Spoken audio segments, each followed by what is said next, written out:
So ayan, magandang umaga po ulit mga ka-farmers, ano.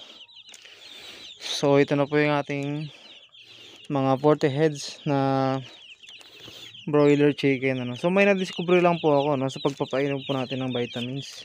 Yan, so bago ang lahat guys ay i-share ko sa inyo kung paano ko nililinis yung ating mga painuman, ano guys. So ito po ang ginagawa ko. Yan, sinasabunan ko po guys, yan, oh. Para talagang mawawala yung dulas talaga nung kanyang painuman. Pati po yung loob ng pinaglalagyan ng tubig. Ayan, oh. Sasabunin po natin na ganyan. Yung talagang mawawala po yung dulas tsaka yung mga dumi-dumi po niya. So ayan, pati po labas nililinisan ko. Tapos yung loob po niyan, yan, nililinisan po natin yan kasi parang nagkakalumot po siya katagalan, ano. Yan, wala naman pong lumot yan pero ano lang, dulas-dulas lang. So mahalaga rin po yun na mawala para yung ating po mga manok ay nakakasiguro po tayo na safe. So pagkatapos po natin ay banlawan lang po, ano.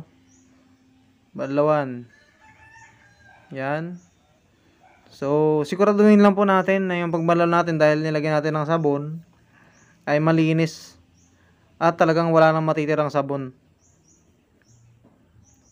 Para syempre pangit po yun sa ating mga manok, ano. So yan, nilinis ko po yan. Sinigurado ko po na talagang wala po siyang dulas. Titignan po natin kasi kung madulas ano yun madumi yun. Madumi yung ganong klase. Ayan. So dito po nilagyan ko na ng tubig. Dahil tubig na lang po yung pinapainom ko ngayon sa aking mga 32 days na broiler chicken na yun. Hindi ko na po sila pinagbabitamins ng ganitong edad. So ganun po ako, ano. So bahala po kayo kung ano po yung gawin nyo, kung magpapainom pa rin po kayo. Pero ako po, tubig na lang po sa ating mga manok. Dahil lagi ko po kasi araw-araw ko po chinecheck yung ano natin, yung vitamins po natin, ano. Napansin ko po kanina iba na yung amoy. So tinignan ko po siya, inamoy ko, ang baho na po talaga. So inisip ko parang panis, ano. Siguro po napanis yung ating vitamins. So ayun po, inisip ko kung anong araw ko ba nilagay yon. So parang 3 araw na po yata siya, no. So ngayon po naisip ko na dapat hindi po pala pinapatagal ng 4 na araw.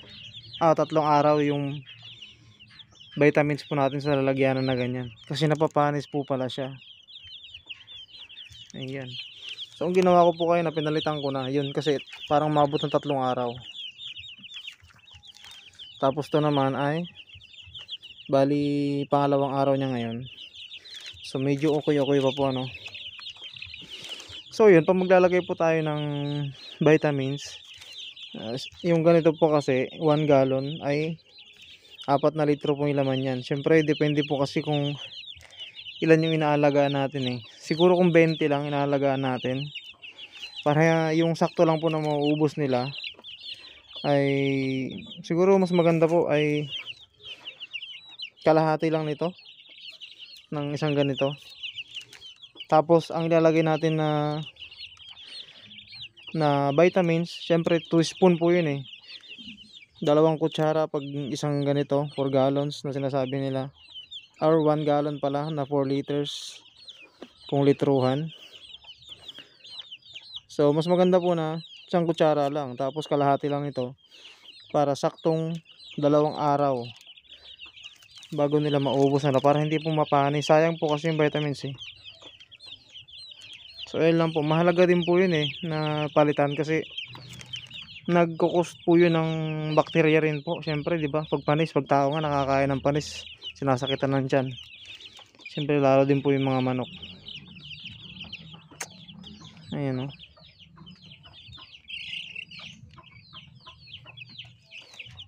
So ayun na po sila. So ayun lang po, ang tips natin for today ulit.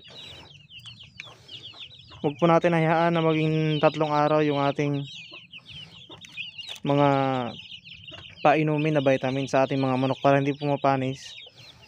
Magkakasakit po yung mga manok natin pag ganun. Napakahalaga po nun, lagi po natin tandaan. So yun lang po natin for today. Magandang umaga po sa inyong lahat. Bye bye. Like, share, and subscribe nga po pala. Thank you.